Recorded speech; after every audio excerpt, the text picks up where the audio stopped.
mais lentos são os passos de Jesus naquela longa estrada em Jerusalém.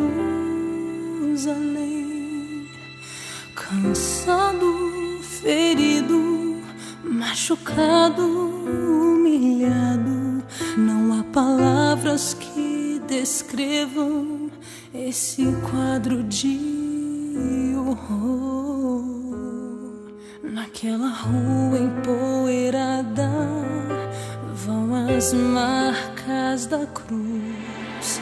Seu sangue escreve a história de um Deus de amor. Não há quem o ajude, muitos fogem, muitos choram. Seu olhar quase se apaga, mas ele segue, não para.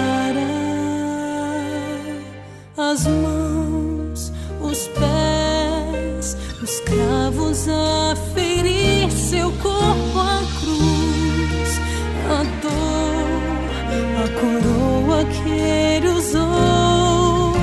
Jesus pagou, foi tudo por amor. Seu perfeito sacrifício trouxe graça e perdão.